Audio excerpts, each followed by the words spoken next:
This podcast is part of the Big Heads Media Podcast Network. Go to bigheadsmedia.com for more great podcasts.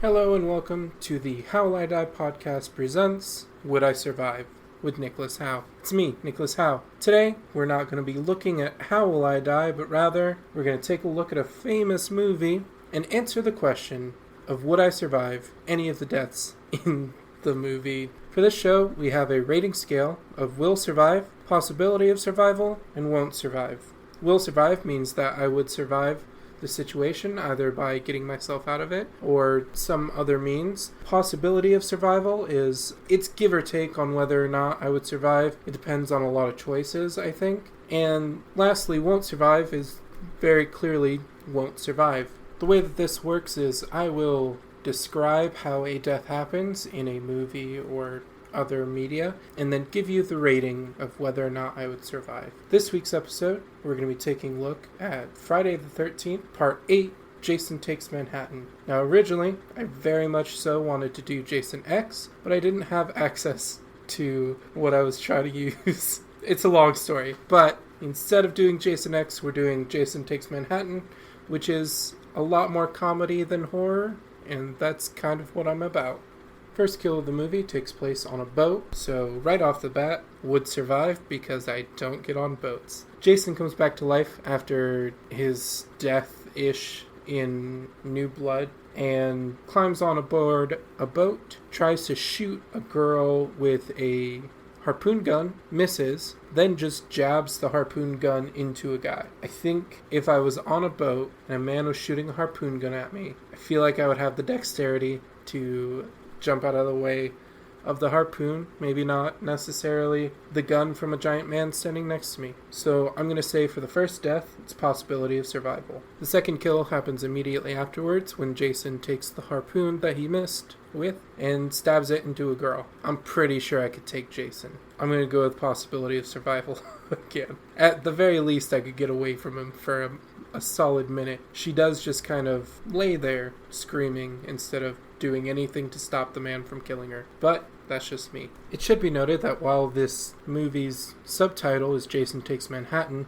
most of the movie takes place on a cruise ship, which is a wild thing to do when your movie is titled after a city. The boat is called the Lazarus, which, if you've ever read anything or know anything about pop culture, anything named Lazarus is a death pit of despair. So there's a fun little nod there. Third kill of the movie is a rocker chick named JJ, and she is just chilling below deck, jamming on her guitar, which Jason takes and strikes her across the face with. I don't know how sharp her axe is, but it does just kind of slice her, so maybe she's got blades on the sides. I don't know. If it were me, that's a will survive right there, because A, no version of me that I know can play a guitar, no matter how hard we try, but also B, if you're playing guitar, why aren't you playing for other people? Why are you playing it in the depths of the boat by yourself? It's a weird moment in the movie. Death number 4 comes a bit later, and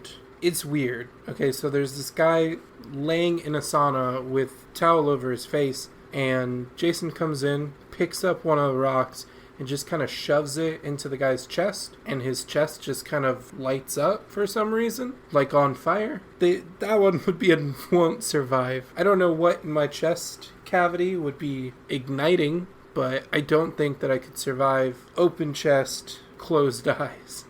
Fifth death in the movie is the blonde prom queen girl who, after taking a shower, is attacked by Jason, who breaks through the door, and while she's cowering in the shower, he breaks a mirror and stabs her with one of the pieces. There are a few bits in there, so she cowers and just kind of sits there, but the door is wide open because it's broken, and he's not near the door, which presents an easy running opportunity, which she doesn't take. this is possibility of survival for me. Because if I saw that door being, open like that, I would probably run, even if it meant that I would get stabbed slightly sooner. Sixth death has Jason stabbing a man in the back. Wouldn't survive. It's in the back. I wouldn't see it coming. If I saw it coming, oh, Jason, you know. Just kidding. I would still probably die. Let's be honest here. I would most likely die in most of these situations. But that's not the point of this. I'm an idealized version of me for this version of events. Seventh death is probably the easiest one because the captain of the ship just kind of gets his throat slit from behind. Depending on how the incision is made, potentially survivable, fun fact. Death number 8 is literally just a strangulation where Jason picks up a girl and chokes her to death. Good luck, Jason. You couldn't lift me off the ground. So this one is possibility of survival. He might just punch the crap out of me, as he does later on in the movie, but he couldn't pick me up and choke me, so Although he could just, choke me. Possibility of survival. Ninth death in the movie doesn't come from Jason. It comes from a nerdy kid who loses his glasses and shoots a man in cold blood. Would I survive a buckshot to the chest? No. So won't survive is the way to go. Jason then shows up and throws the nerdy kid into an electrical panel that electrocutes him to death. Again, Jason couldn't pick my ass up. Sorry. But if he could and he tossed me into an electrical panel, you know who's on a boat and wearing rubber on his feet at the very least? Chaboy. I don't know if that would save me, but I believe it would, so I'm gonna say possibility of survival. This is the moment where I figure out I know nothing about electricity and how it works. For the 11th death of the movie, Jason climbs up a mast and rips a boy down from it. I'm not saying that a normal person could survive a fall from a mast, but I am saying that happened a lot. Although this child does end up on a weather vane, but my point still stands, potentially survivable. Side note though, what was this kid's plan? If he made it to the top of the mast, he's just at the top of the mast. He has to come down at some point. 12th death of the movie is a deckhand who gets stabbed in the back with an axe. Specifically, the axe that mast climbing boy was holding before he started climbing a mast. There's no possibility of survival with that. Axe to the back, I'm out. I am dead. That is it for me. Technically, a lot more people drown, I guess. It's literally just kind of glanced over that the rest of the cast of the movie just aren't there anymore so that they could focus on the few surviving members, including our final girl. So, would I survive drowning? No, because that's how drowning works. But if there was a hole in the side of the ship that was letting in water, I would not be in the room where the water is being let in. I would seek an escape route. Sure, that would probably put me in Jason's path, but I feel like getting stabbed is better than drowning, honestly. So high possibility of survival on that one. Hey guys, Nicholas here with the Things and Stuff and Things and Stuff and Things and Stuff segment of the show. I'm not going to be doing any advertising or promos during these because I'm doing so many of them. But just as a note, you should be checking out all of the fun podcasts on the Big Heads Media Network. They're a great group of people and it's honestly like a family. So if you haven't checked out any of the shows, I highly recommend a ton of them. I'm not going to list them off because there's just too many to list. Additionally, thanks for listening to this, the first of a few of these Would I Survive episodes. And that's all I have to say for this Things and Stuff and Things and Stuff. Not a lot of Things and Stuff and Things and Stuff in this episode. We've made it to alleys in New York-ish, in Vancouver, but it's supposedly New York, Manhattan. Not a death, but a very weird moment of the movie where the final girl gets kidnapped by junkies and then forcefully injected with drugs. Drug users don't do that because that's their supply, so that's the most survivable thing in this movie because people don't do that. The fictional idea of people doing that is wildly off base because, I don't know if you know this, but drugs are expensive. Jason kills one of the guys who kidnapped and drugged the final girl and was attempting to sexually assault her, making Jason not a bad guy for a few seconds of the movie, which is incredibly horrifying. Jason kills that man with a stab to the back using the syringe that the junkie just used to drug the final girl. Absolutely survivable because I would not be in this situation.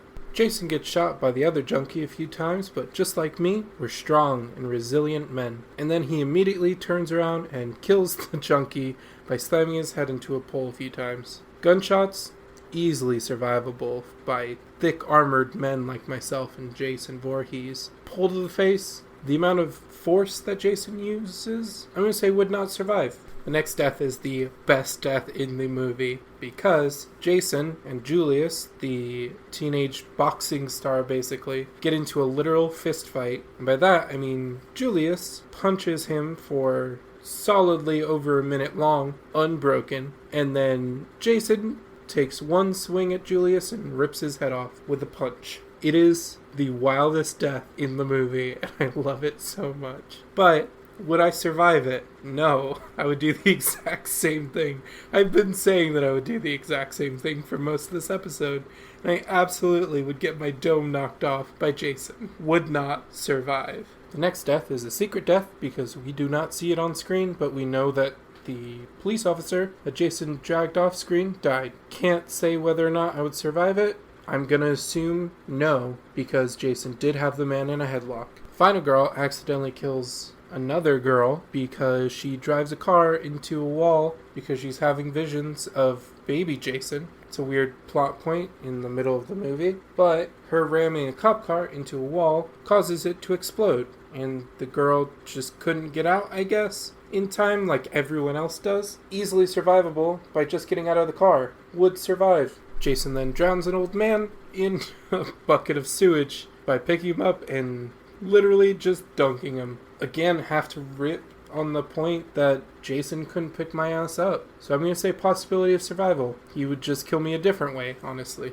Technically, according to multiple sources, there's another man who dies by getting thrown into a window. Or not a window, a mirror, actually. But I'm not counting that because that dude probably weighs more than me. And yeah, he got tossed easily, but he was also a hulking dude. And the mirror didn't shatter behind him. So I'm not counting that death. Next death is a sanitation worker who kind of just is in the sewer for some reason. And he gets killed by getting a wrench across the noggin, which completely splits it open, I assume, because the death takes place as a silhouette instead of on screen. I think Jason could knock my head open, so I'm going to say wouldn't survive. And that's it for deaths in the movie. The final girl and the final boy, actually, end up getting away, sadly, which means that there's no more deaths for this movie, which means this is the end of Would I Survive? Friday the 13th, Part 8, Jason Takes Manhattan. Astoundingly, there's a high possibility of me surviving throughout the movie. There are a few deaths, obviously, that would take me, like a axe to the back, but it's entirely possible that I would absolutely scrap with Jason Voorhees. Join me in the next episode as we look at another piece of media where there's a bunch of deaths, and I figure out the answer to the question, would I survive? And remember, death is coming, so why worry about the inevitable? Focus on the possibilities. To hell